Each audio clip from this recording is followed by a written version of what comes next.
I'm Brandi Kruse. Happy Monday, everyone. Welcome to Undivided. Thank you for being here. Thank you for your continuing commitment to give common sense a comeback. If you have not become an Undivided subscriber already, now is your chance to do so. We do a bonus episode just like this every single Wednesday that you can only get if you're a subscriber on Patreon or Locals.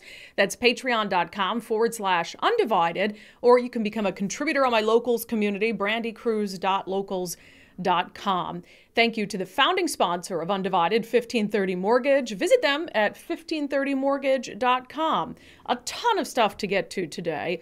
I'm going to discuss in detail an article I saw in the Seattle Times that is, and I do not say this lightly, it's one of the worst pieces of political journalism that I have ever seen. And I don't have some special vendetta against the Seattle Times. I know I can be critical of their reporting. There's a lot of journalists at the Seattle Times that I really love. But I think what frustrates me about this so much is, one, we're so close to the election that this article is about. And I just don't think the Seattle Times realizes the extent to which they have a political agenda going on in their newsroom. I'm not talking about the editorial section of the Times. I'm talking about their actual quote-unquote journalists. So I'm going to discuss that in excruciating detail. Also going to talk about a bizarre new reality show that's only aim appears to be convincing white women that we are terrible, horrible, racist people. Plus, you might recall this emotional interview we did on the show last week with the survivor of an attempted rape in Seattle. It was a really, really just heartbreaking interview with this young woman. Well, she told me after the interview that there's one state lawmaker who reached out to her to offer assistance. And we're going to have that state lawmaker on to talk about gaps in the system that allow for the criminally mentally ill to sometimes just walk free and be able to reoffend, which was this survivor's absolute worst fear. But I want to start today with a traffic fiasco.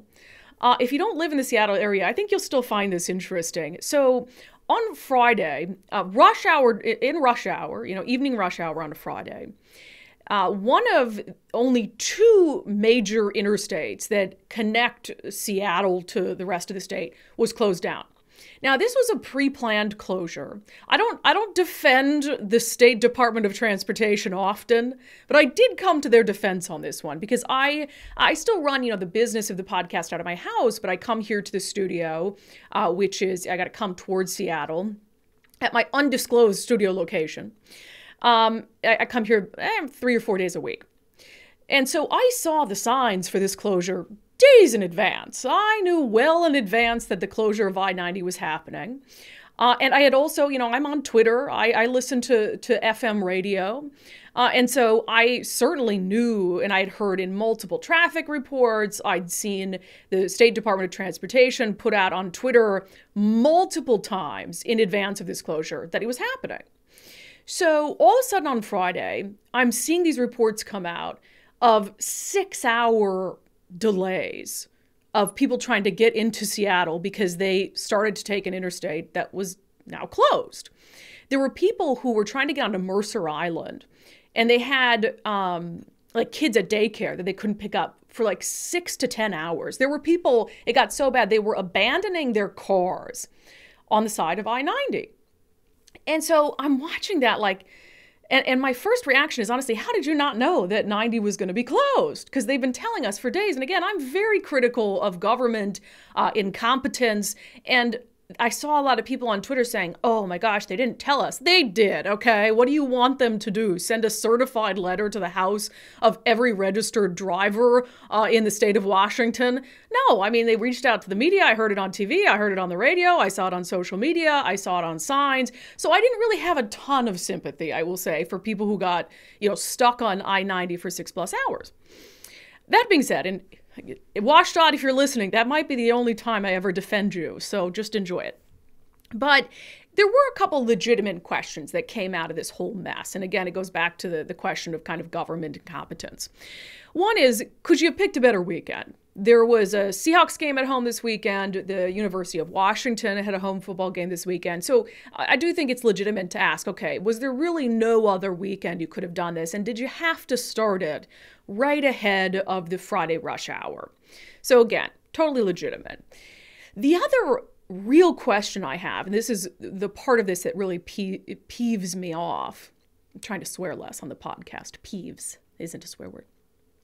Is that, okay, you've got these two major highways, interstates, that go into Seattle from the east side of the state. I-90, 520. So I-90 is closed down. The government closes it down because they're making some scheduled repairs to like the joints or something. 520 is a toll bridge.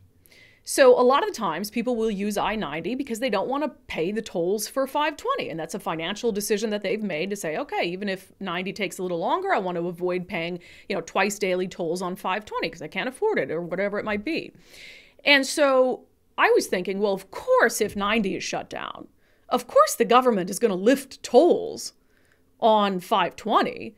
Because now you're forcing people to take that route. I mean, there really isn't another route besides something that's completely to the south or to the north and totally out of the way. So I'm thinking, of course, yeah, you're going to forgive tolls on 520. Well, apparently not.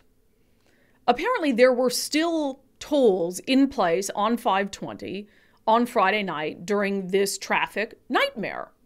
The State Department of Transportation was fielding complaints about that on social media. They put out a tweet saying, WashDOT can't independently exempt drivers from tolls. The State Transportation Commission, which sets toll rates and exemptions, must take this action. The state is required to ensure tolls generate enough revenue to cover debt payments, operations, and maintenance. Okay, so they're saying, oh, it's not us. It's the State Transportation Commission. We can't just forgive tolls willy-nilly because we have to ensure that we generate enough money from those tolls. So I had responded to them and said, the fact that you couldn't coordinate with this commission to make sure there were no tolls on 520 is peak government incompetence. But I thought, okay, let's get an expert in to talk about this, everything that happened, and the fact that the tolls weren't lifted. I thought, I know the perfect person to figure out, is this government incompetence or is this just angry people stuck in their cars who want someone to blame? So I thought the perfect person to talk about this would be my friend Chris Sullivan. He's the traffic guru. I don't know if that's the correct phrase, at Cairo News Radio in Seattle. And I also trust him not to be a partisan hack on this issue. So, hey, Chris, is that your official title? I think guru works well. Brahma, shaman, whatever you want. I'm really basically a traffic coach because basically, I haven't changed the way I dress since you left radio. I still look like a PE teacher and a high school football coach. And that's what I do. I like to coach people through our problems because we have plenty of them on the road. And so, yeah, I guess, but Chris is just fine. Okay, good. I did something over the weekend on, Saturday, that I don't know that I ever have done and will probably never do again. And that is, I came to the defense of the State Department of Transportation, which was quite a moment for me. Only because, and let's just get this out of the way, do you agree, feel free to disagree, but do you agree that there was plenty of notice about the I-90 closure? Oh, there's completely plenty of notice. Could it have been more? Probably a little. But from my perspective, yes. I mean, the two major transportation reporters kind of in our region, myself and Mike Lindblom at the Seattle Times, covered this extensively. We let people know. I did two 3 or 4 minute long features on it on Tuesday in advance, so people would have time to plan ahead. The DOT knew this was coming. They told people it was coming. They had a press event about this coming.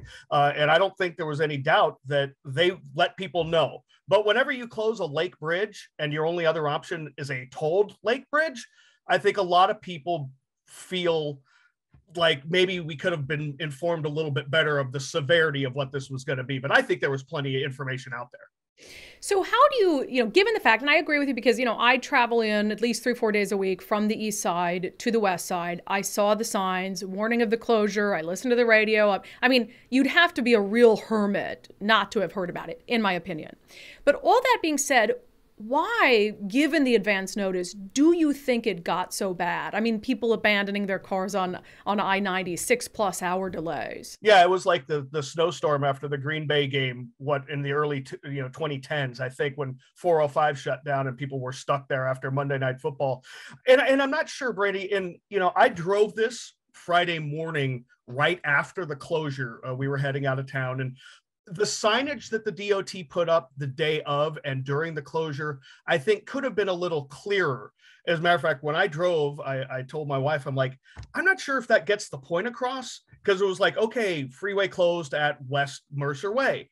Well, if you're not from West Mercer Way or Mercer Island, or maybe not even Bellevue or Tacoma, or sorry, Bellevue or Kirkland, whatnot, if you're coming in from someplace else, well, that didn't say officially I-90's closed, can't get to Seattle from here, don't do it. So I think that maybe caught some people off guard who would normally use I-90. So I think the signage could have been better. Now, the other problem is that the DOT left one ramp open to allow people from Mercer Island to get across the lake. That West Mercer on-ramp was still open. And then you have everybody traveling with these things, telling them using Waze or InRex or Google Maps, oh, just get off here and cut through a neighborhood. Mercer Island is not a cut-through possibility neighborhood. The streets are tiny. You can't handle the flow that would go on I-90. And so what happened was people got up to the closure, and that ramp could handle, 15 cars on at a time. And you have a 6-mile backup of cars, thousands and thousands of cars going through that one little spigot, that one little trickle. And then everyone was driving off across Mercer Island trying to find a way to that ramp. They were driving Bellevue Way. It backed up everything. And it was just because it was in a very unfortunate spot where there were no other alternates if you were already stuck in that backup, because there's no center way where you could cut around. Like, say this was an accident on I-5, you go up a little ways, there's going to be a crossing area where the state patrol and emergency vehicles can use. You can turn around or back up off the freeway. This just wasn't a place you could do it. Yeah, and they clearly changed that signage to be more direct, because when I went in I don't know if it was Sunday morning before they officially reopened, it said no Seattle access on I-90. And I saw that too. As a matter of fact, I got a call from the Department of Transportation Saturday morning before my son's football game. We were over in Cheney, and they were like, guys, we're changing this. Last night was horrible. Nobody understood what to do. Can you help us get the message out that we're changing everything and we're closing that ramp and no Seattle access? And I think, we got the word out, but you're right. They did change that signage later on. And that's probably the one thing I could probably hit them on, as we talked about before, is that maybe it could have been a little bit more direct for people who do not know that area. But they did change the signage, and boy, I think this was a learning lesson for a lot of them. Again, when you have these very unique points where you close the freeway that leave little to no other option for those of you stuck on that freeway. If you're anywhere else, there might be opportunities, but across Mercer Island, there just aren't. And it just kind of fit into a perfect storm with a lot of people maybe not understanding. And then where it was, there was really nothing you could do by the time the backup was there, because you had nowhere to go. Yeah, and so, that was a mess. I'm glad they at least acknowledged on Saturday, like, that didn't go well. But I'll tell you what peeved me off. And this is where I need you to just try to reel me in if I'm being unfair.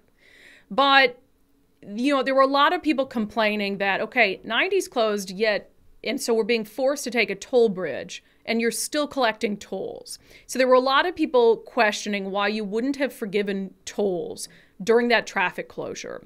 And WSDOT came out on Twitter and said, just kind of an FYI, WSDOT can't independently exempt drivers from tolls. The State Transportation Commission, which sets toll rates and exemptions, must take this action. The state is required to ensure tolls generate enough revenue, blah, blah, blah. And to me, I thought you could have made that happen. You guys should have coordinated on that. Am I wrong? Well, yes, yes, with a but, because, and we warned people when we told them this was coming up, that the only other option was a tolled 520.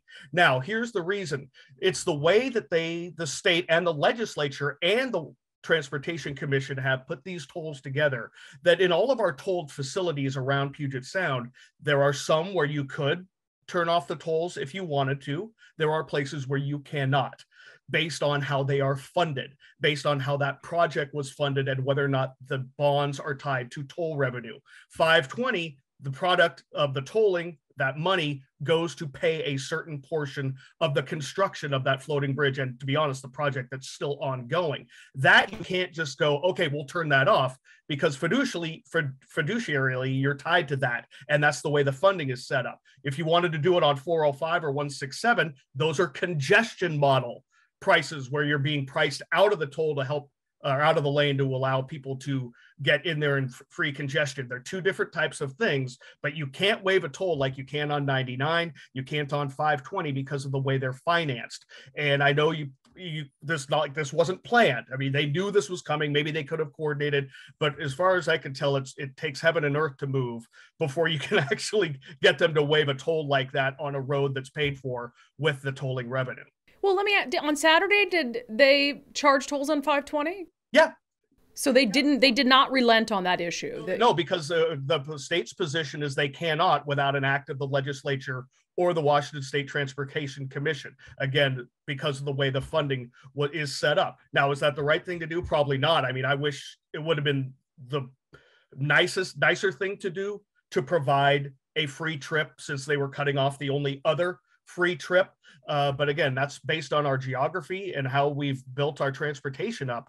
It would have been nice if they could do that, but they believe and they say that their hands are tied, and it would have taken our friends at Olympia to do something for this one weekend. And then if you do it this weekend, well, maybe we do it for I-90, and then maybe we do it for Pride, or maybe we do it for every Seahawk game. And then next thing you know, we're turning it on and off all the time. And let's not forget, 520 almost went into default over the pandemic because no one was driving 520 and paying the toll, because nobody was driving in jet. They had to raise the toll starting next year to help backfill some of the losses they had. So that tolling facility is in the red big time based on usage. And so they would not have been able to do that, I don't think, in my opinion, without setting a really bad precedent for them when it comes to how much money they need.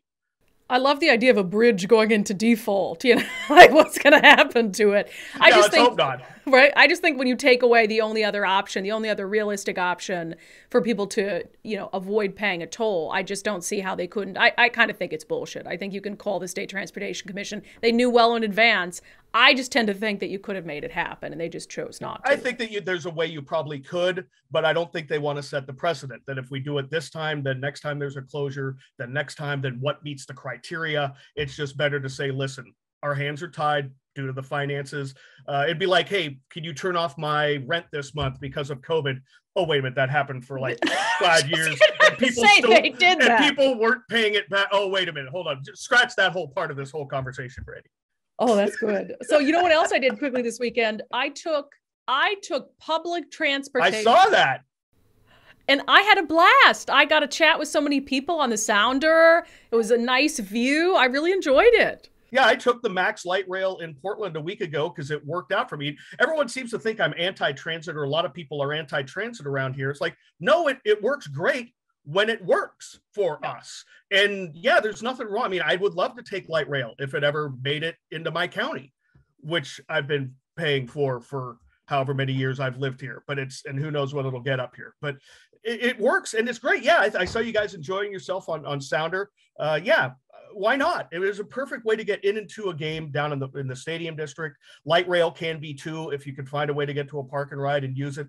Yeah, it's great if it works for you. But the problem is it doesn't work for everybody, but yet the powers that be believe that it does and can and should. And if you don't use it, you're somehow a bad person. You know what? It just doesn't work for me. I'm sorry. I got to drive my car sometimes. Yeah, and in my defense, I only took it because I came from the east side early in the morning, drove up north to a friend's house and took it down. So it's not usually something I could take. But just to end with, Chris, it was obviously a disaster on Friday. Is there going to be some sort of Monday morning quarterbacking reassessment of what went wrong to make sure it doesn't happen again? I think maybe DOT will look maybe at some of the signage that it had during the beginnings of the closure that led up to Friday night. Could it have been clearer? Could they have done anything different in terms of getting the word out? Is this something that was going to be such a catastrophic event that maybe they bought advertising on local media, maybe, or put some ads on websites to at least maybe reinforce that for people who may not follow, certain outlets and whatnot? Maybe looking at that, but we'll see. The good news is that 520 is going to be closed this weekend for construction, so everybody can go on I-90. But at least you've got some options to get around there. But again, that's related to construction at the lid there in Montlake. So be prepared for that one. Yeah, you heard it, people. It's Monday, okay? You have several days to plan to not take 520. Chris Sullivan, you can hear him on Cairo News Radio. I appreciate it. Good to see you, friend. Oh, it's awesome, Brandi. It's great to be on the show, the Undivided podcast. I'm so happy for your success. This is great. Thank you. Oh, and I got a free commercial out of it. Thanks. Yeah, you did. Over the weekend, I read one of the worst pieces of political journalism I've ever seen. I say that straight-faced, completely absent hyperbole, one of the worst ones I've ever seen. It came from the Seattle Times, and not from the Seattle Times editorial board. This is from the Seattle Times newsroom. And you might think that I have some vendetta against the Seattle Times. I've been very critical of some of their reporting. But look, I think there are some tremendous journalists at the Times. And the editorial board has published op-eds of mine in the not-so-distant past. And so I've been given a platform at the Times. I don't have a particular vendetta against them. But I do believe that as the newspaper of record in the largest city in the state, they can have a profound impact on the outcome of elections. They can influence who we send to the State House, who we send to Congress, who we send to the governor's office. And as such, they should be incredibly aware of any bias they might have that's seeping into their reporting. And if you have a journalist that's pushing their bias, especially into political reporting, there are supposed to be backstops at a major publication like that to catch it. And so that's why I was just shocked that this article made it to print. The headline is, in new Senate ads, Tiffany Smiley uses an old GOP tactic, call out Seattle. So this article is about the race between Senator Patty Murray, longtime Democrat in the U.S. Senate, and her Republican challenger, Tiffany Smiley. And in particular, it's looking at some new ads that Tiffany Smiley has put out, kind of focusing on some of the issues that Seattle is facing. And what the Seattle Times argues, and this is important, this is what the Seattle Times is arguing in this article, which is weird because you shouldn't argue a point in an article, in a news article. You should let the facts support a possible conclusion. That's an op-ed to argue a point. So what they're arguing is Tiffany Smiley is using a common Republican tactic to sort of fearmonger voters by pointing to big, scary Seattle, which we've seen before, in all fairness. That is something that Republican candidates have done. But let me show you, before we get into the meat of this article, one of the ads at question here. These doors are closed because it's too dangerous to ask employees to work here anymore. Think about that. For decades, Patty Murray has spearheaded reckless policies that lead to shortages, inflation, and so much crime that you can't even get a cup of coffee from the hometown shop on Capitol Hill, even if you could still afford it. 30 years in the Senate, and this is what she has to show for it? If she won't do the job, I will. I'm Tiffany Smiley, and I approve this message. And I've seen that ad all over the place. I've seen it air several times over the last few days. So David Gutman, the Seattle Times staff reporter, points to that ad and writes, Smiley, a Pasco Republican, becomes the latest in a long line of Republicans to use Seattle and its woes, actual or perceived, as a means to win statewide or suburban office. The state Republican Party has long pointed at Seattle as a cautionary example, trying to paint suburban, rural, and statewide Democrats as one of a kind with Seattle progressives. So, first of all, go back to that line. Smiley becomes the latest in a long line of Republicans to use Seattle and its woes, actual or perceived, as a means to win statewide or suburban office. First of all, Tiffany Smiley is running to represent the entire state of Washington. That includes Seattle. I do agree that there have been some Republican candidates who have used Seattle as an example to scare people when the district, for instance, they're running to represent doesn't even include Seattle. I've seen that in the 8th Congressional District, which is a district that represents the suburbs of Seattle, but not Seattle itself. You've had some Republican candidates who point to Seattle to try to scare voters. And I do agree that that is a thing. But Tiffany Smiley is running to represent the entire state, including Seattle. So she's perfectly within her right to use the woes of Seattle to try to reach voters. Now, in the ad that I showed you, Tiffany Smiley is standing in front of what was the Starbucks roastery on Capitol Hill. And it was closed down because, Starbucks says, of crime concerns. And there have been a ton of crime concerns associated with that Starbucks. Anyone who's been there knows that it was in an area that wasn't particularly safe. So in this article, again, a news article, David Gutman tries to counter Tiffany Smiley's narrative that this Starbucks in this location is unsafe. He says 5 Starbucks locations remain on Capitol Hill, 3 of them inside grocery stores, all within a handful of blocks of the shuttered location. So what he's saying is, look, there are other Starbucks nearby that are open and operating, which is true. But that doesn't mean that those Starbucks don't also have crime issues. One of the locations of one of those Starbucks locations inside a grocery store is at the QFC on Capitol Hill on Broadway. Crime is so bad at that QFC location, and shoplifting is such a problem, that they actually have locks on the ice cream freezers at this QFC because people steal so much stuff from there. So yeah, you could point to the Starbucks location inside that QFC and say, see, things aren't so bad. But you're talking about a grocery store where they lock up the ice cream, okay? And then Gutman goes on to also suggest, without any evidence, that the Starbucks location Tiffany Smiley is standing in front of might have been closed in an effort at union busting. There have been some Starbucks employees who accused Starbucks of that, but they don't have any evidence of that. Starbucks closed multiple locations. Some of them were union shops. Some of them were not. Gutman writes, Starbucks cited crime and safety concerns when it shut down 5 Seattle stores, including the one on Olive Way in July. The shop on Olive Way also happened to be recently unionized, which union members cited as the reason for its closing. But again, there's no proof of that. It's just something that Gutman is throwing out there to try to disprove Tiffany Smiley's narrative that the Starbucks was closed over crime. These doors are closed because it's too dangerous to ask employees to work here anymore. Think about that. But let's get back to the core thesis of the Seattle Times article. And that's that Tiffany Smiley is using the problems of Seattle to try to scare voters into supporting her. Gutman says that Smiley's ads continue a long tradition among previous Republican candidates of using Seattle and the problems of Seattle to get votes. So essentially what he's saying is Tiffany Smiley is fear-mongering, that she's using big bad Seattle to spread fear. Again, let me play that Tiffany Smiley ad for you. These doors are closed because it's too dangerous to ask employees to work here anymore. Think about that. For decades, Patty Murray has spearheaded reckless policies that lead to shortages, inflation, and so much crime that you can't even get a cup of coffee from the hometown shop on Capitol Hill, even if you could still afford it. 30 years in the Senate, and this is what she has to show for it? If she won't do the job, I will. I'm Tiffany Smiley, and I approve this message. Now let's compare that Tiffany Smiley ad, which we're supposed to believe is fear-mongering, to the latest ad from the Patty Murray campaign, which also came out around the same time. I'm Patty Murray, and I approve this message. I'm from Texas. Because abortion is illegal in my state, I had to travel 14 hours for reproductive health care.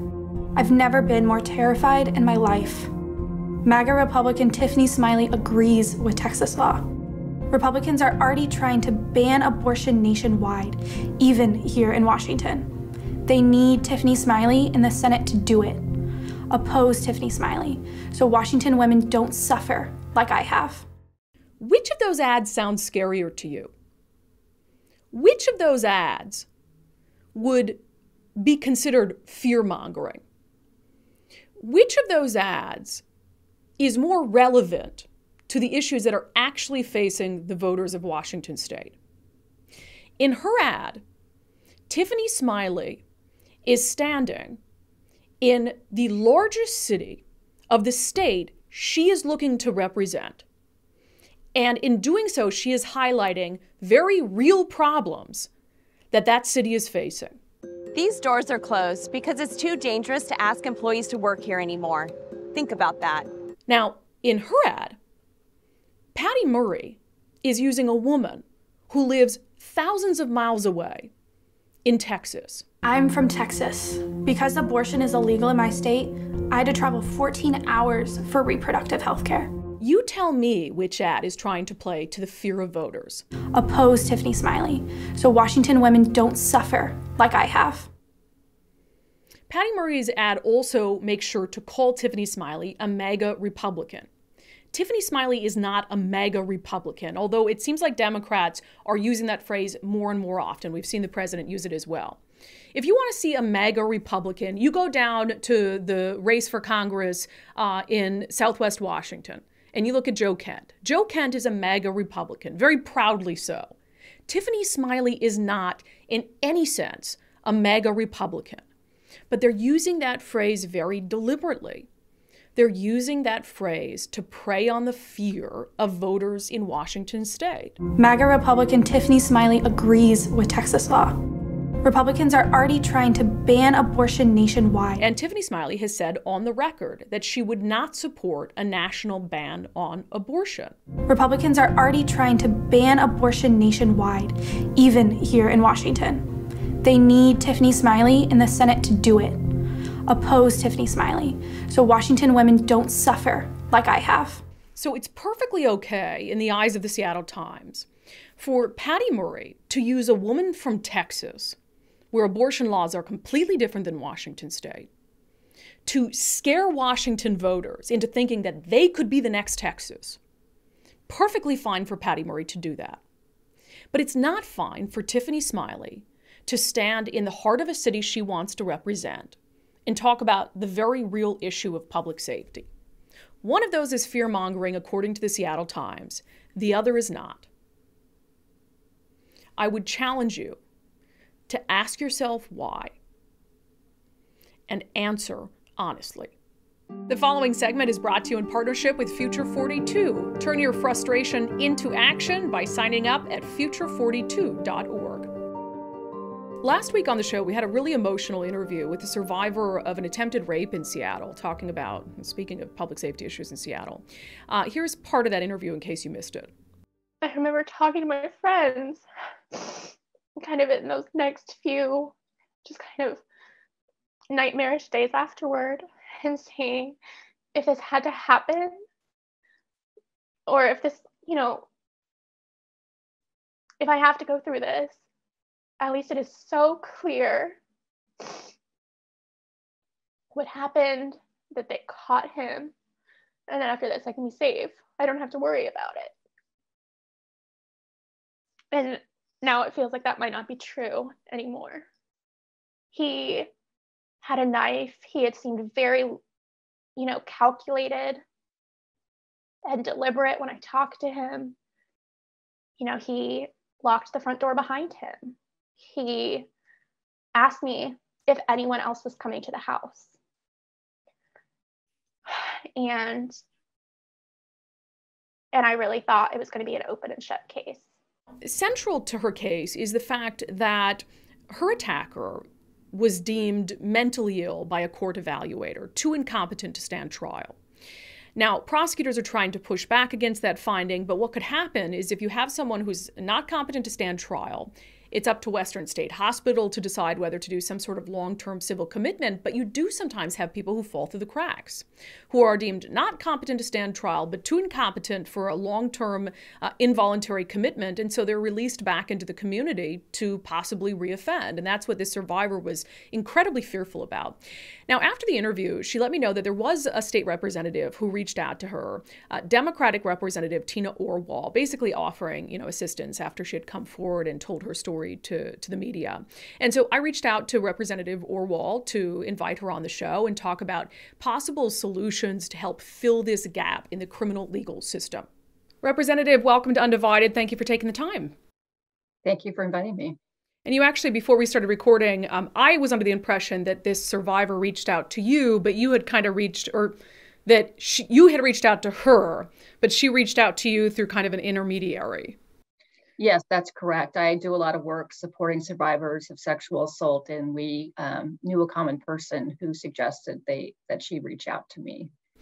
And to the extent you're willing, she and I talked about it a little bit, but in that conversation, is there anything that you two are going to work on moving forward? Well, I had seen her story on the news, and when I saw she reached out, I was really glad she had. It was very heartbreaking. It was very terrifying what happened to her, and I think it raises all kind of community safety issues when we see someone who really does very aggressive, dangerous behaviors. And so we did say that we wanted to work together. We want to understand how the system is working or not working to protect survivors and people at large in the community. So yes, we plan on speaking more. And how real of a gap do you think this is? You know, I think going back years, do you remember the shooting at Cafe Racer in Seattle? Yes. So you had a mentally ill man, and I remember his father doing an op-ed for the Seattle Times at the time, basically talking about this gap in the system, where you've got people who are deemed incompetent to stand trial, but they are, you know, too competent, so to speak, to have some sort of long-term involuntary civil commitment. How real is this gap in the system? You know, it is. And years ago, I was a liaison at Western State Hospital, and I used to get involved in cases like this. And often a person like this would be civilly detained, and we would have to spend enormous amount of energy trying to extend their civil stay. And it does make you wonder the gap in the system when, you know, people can be released so quickly after such a violent crime. And so, you know, I did reach out to the King County Prosecutor's Office, and I said, you know, we should really look at the system and how it's working or not working in these cases.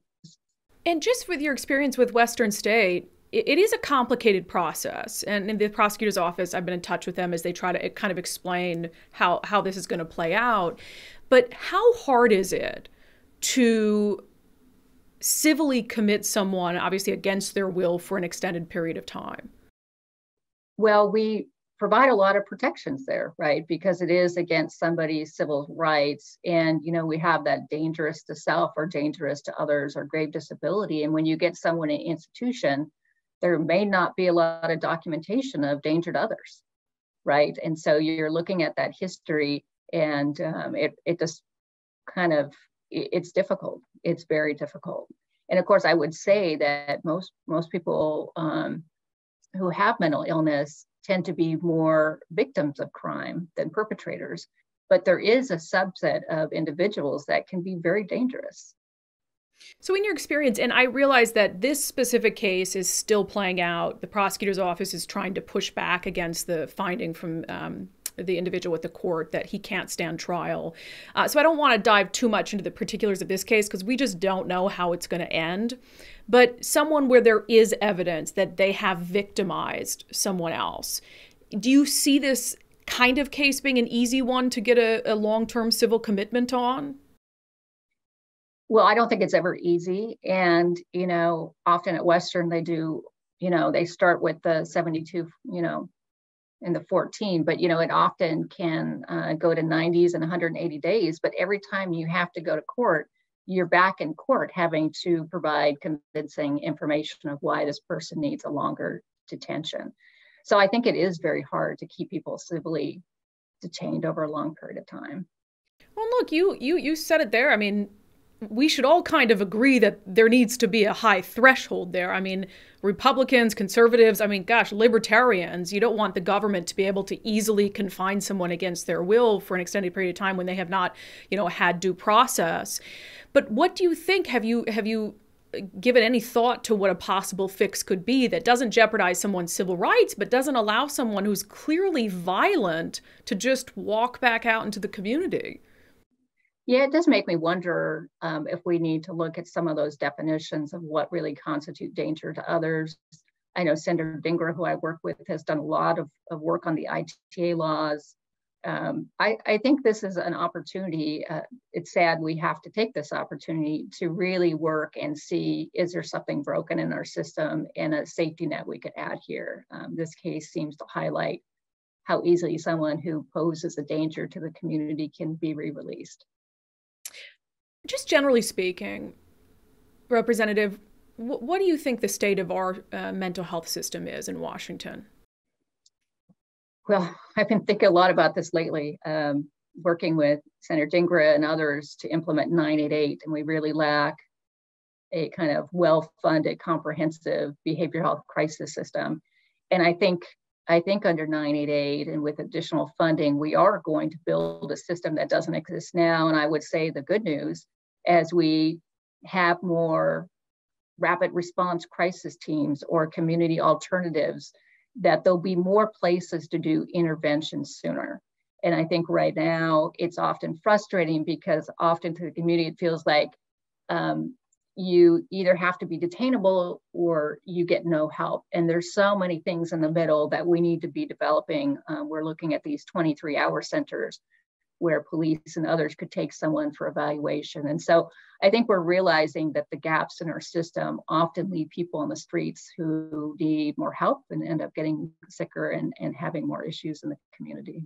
And I hope this is an issue that can transcend politics, but you know, the media, we like to throw around blame. It is kind of our job. Democrats have been in power for a long time, and there is a lot of blame being put on the governor for the state of, you know, Western state and our deteriorating mental health system. Do you think it's fair to place blame on the governor or place blame on Democrats? I think it's fair to hold all of us accountable. I mean, that is our jobs. And what I'd like to say is even on the 988 work, and I worked on that a couple of years ago, and we're working on implementation, it's bipartisan, and that's the ideal. Right? It's the ideal when we can come together and we say, you know what, this isn't working. You know, by de facto, our police are put in positions where they have to intervene on a mental health or behavioral health. And so I think we do need to be accountable. And I think there's some great solutions out there that we can all be excited about, regardless of whether you're a Democrat or Republican. And I think we can create a system where people are going to get help sooner and the community is going to feel safer. What's the largest city in the 33rd district? Kent. Kent. To what extent are you seeing this in Kent and the surrounding area, mental health being a crisis? It is a crisis, and we've been working together. There's like 5 cities I work with, and we brought law enforcement, behavioral health. We started a co-responder team.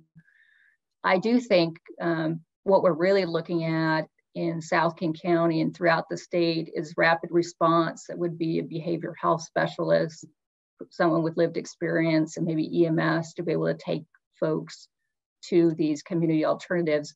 But there are times when the response is urgent in nature or dangerous, where we're going to need our police out there and possibly with a behavioral health specialist. So I think what we're seeing is it's going to take partnerships with the state and the cities, our agencies.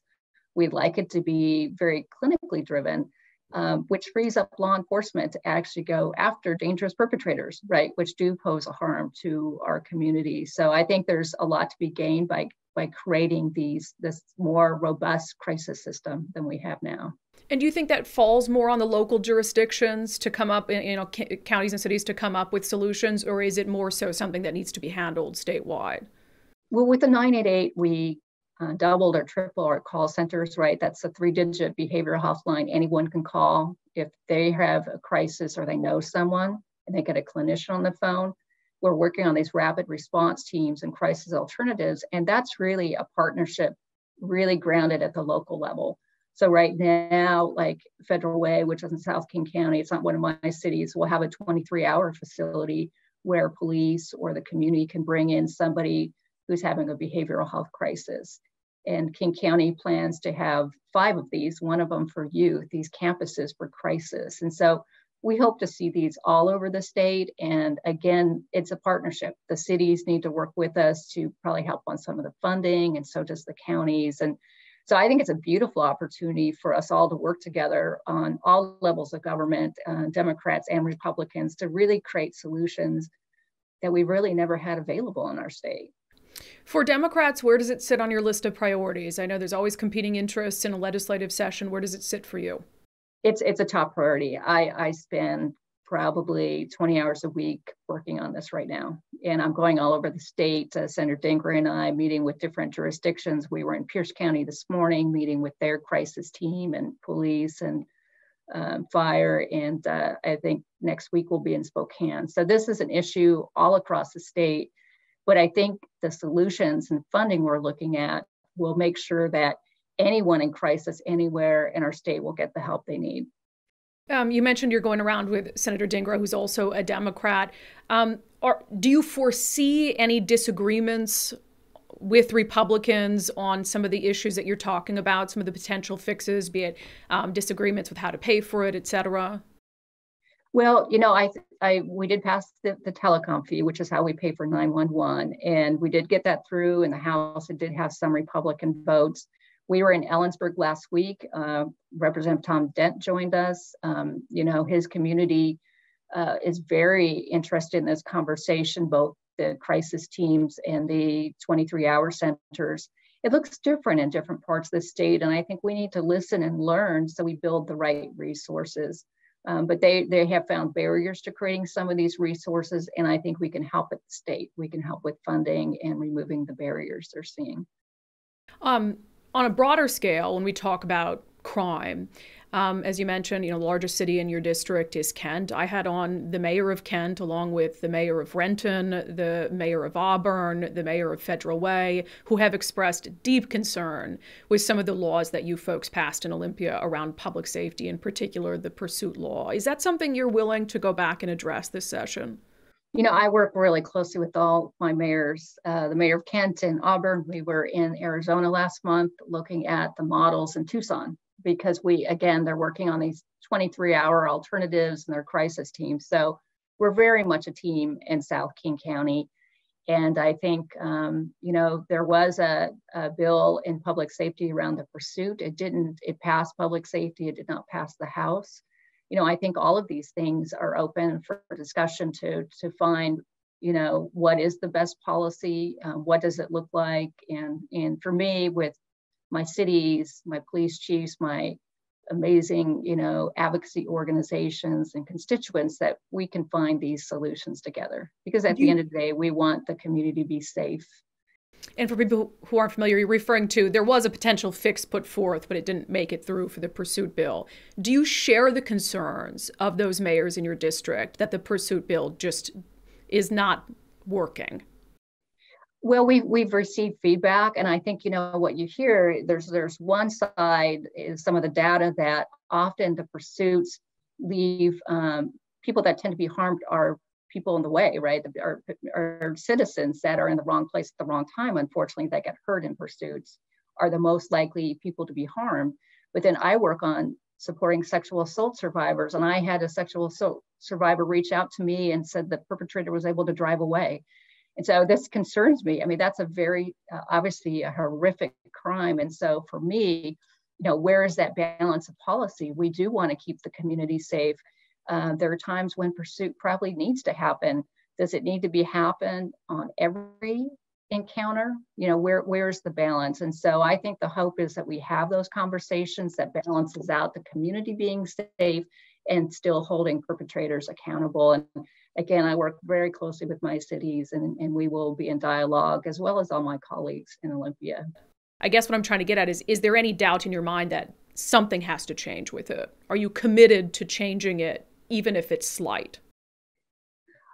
I think we were working on it last year. We just weren't able to move the policy forward. And I think it's a lot of these are complex, and we need everyone at the table. We need law enforcement at the table. We need advocacy groups at the table, the ACLU. Everyone needs to sit to figure out where that policy is. And I feel like there was some good dialogue last year. I hear different things from I have 5 police chiefs. Not all of them are concerned about it. So I hear different things from law enforcement too. So that's why I think that during this period in preparation for session, we need to try to get on the same page to see really what needs to happen. And, Representative Johnson he's a great legislator. We made some really important policy changes. My focus has been more on mental health and 988 and really making sure that system's working. But, at the end of the day, we all want the community to be safe. And I want to make sure I'm clear on this issue. So you haven't really decided for yourself, regardless of what you're hearing from chiefs or other people in the community, you have yet to come to a conclusion for yourself as to whether that pursuit bill needs to change. I voted yes out of committee for it. It didn't make it out of the House, but I did vote for the bill to leave the committee.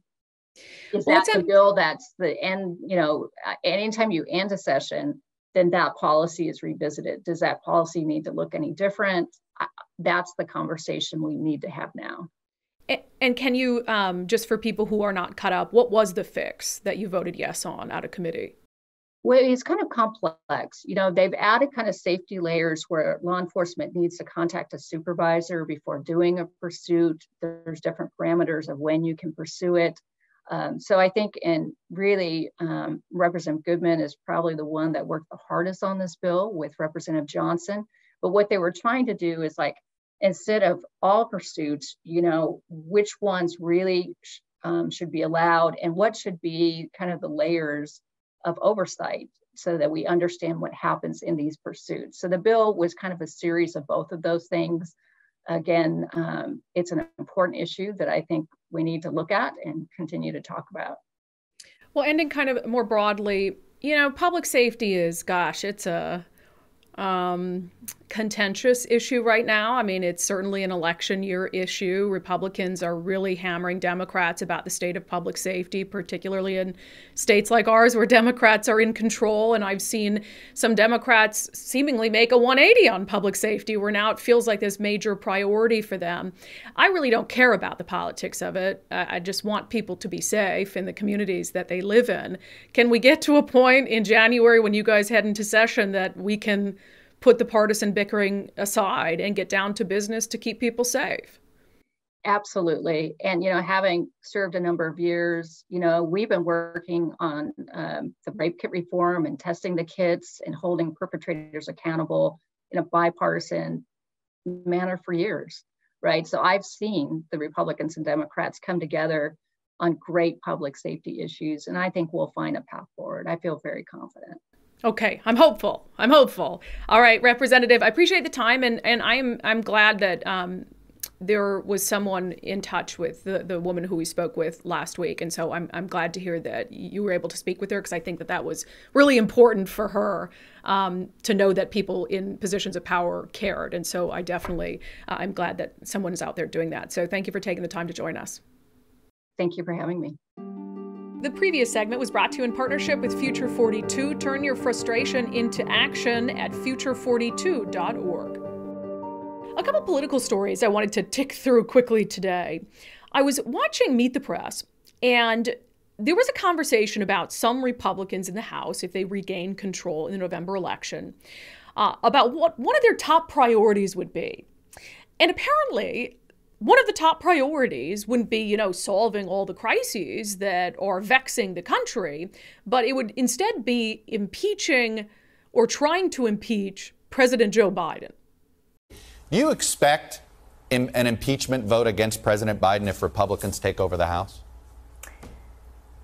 I believe there's a lot of pressure on Republicans to have that vote, to put that legislation forward and to have that vote. I think that is something that some folks are considering. Wow. How stupid is that? Is this the cycle that we have fallen into? I know Republicans are mad over the two impeachments of Donald Trump.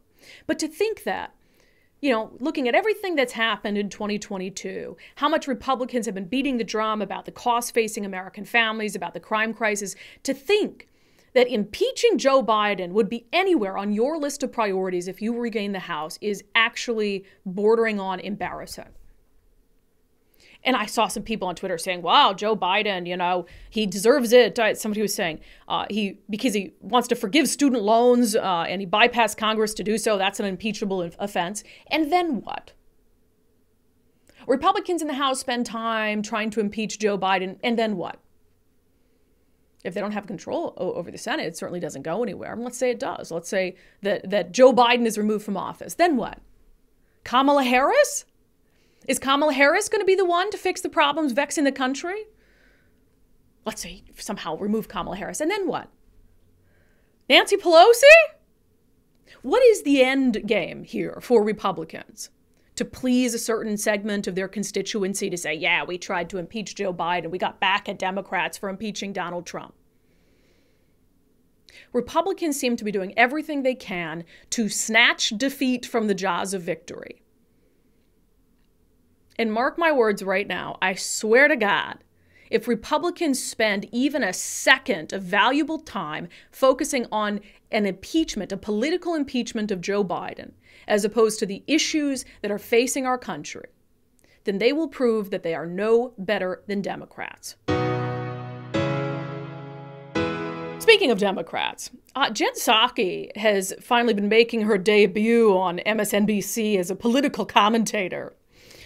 And I found one of the first clips really to go around of her absolutely hilarious. So Jen Psaki, of course, was a press secretary for Joe Biden, and then she left to take this job with MSNBC. And Jen Psaki, she would defend Biden come hell or high water. It didn't matter what she did. She'd find a way to twist it. She'd find a way to blame it on Peter Doocy, whatever it was. She would never blame anything on Joe Biden, right? I mean, that was her job. She got up there. She was a mouthpiece for the administration, which made one of her first clips on MSNBC absolutely hilarious.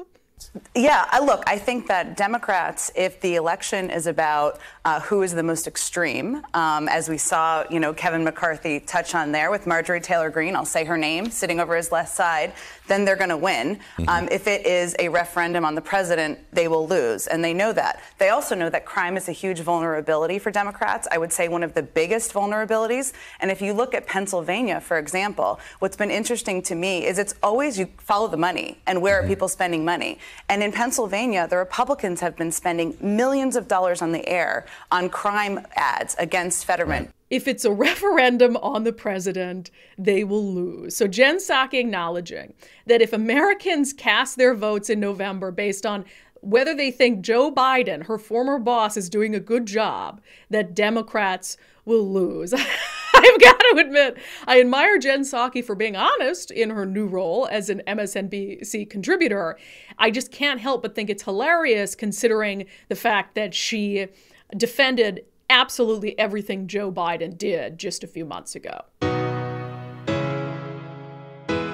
Okay, I know we were going long today, but I had to fit this in. There was this show on the CBC, I think it's the Canadian Broadcasting Corporation. It's called Deconstructing Karens. Okay. Deconstructing Karen, rather. So this is on, oh my God, this is just, it's too much. This is on the CBC's website, and this is how they describe it. White women attend the wildest dinner party of their lives. The main course is a radically honest conversation on racism. Oh my God. So apparently you've got these white women who agree to sit down at a dinner with, I think it's one black woman and one woman who's half black, half Indian, if I understand it correctly. So these two women sit at the head of the table. And they basically just lecture these white women on how they are racist. Whether they think so or not, they're absolutely racist. Here's a clip. Let me ask you a question. How many of you would trade places with a black person in this society? Raise your hand. I don't know the answer to that.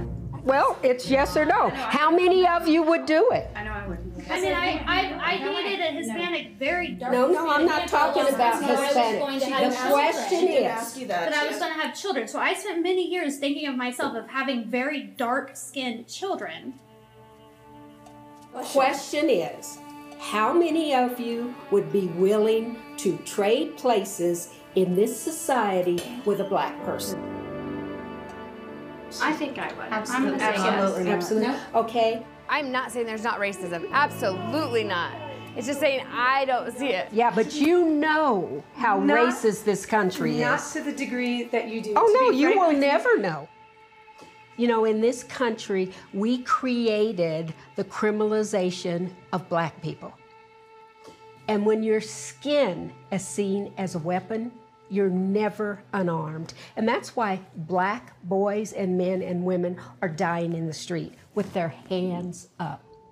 I think news, we could all agree, makes things worse than when we were younger in our age, right? No, that's not true. How does the news make things worse? Because like when I was younger, the things that were shown were not shown when I was younger. But I feel like it's more rampant now. People have a free pass to just go and be their white supremacist self on display because there's a free pass for it, in my opinion. I mean, given our current political climate and the leader of our country.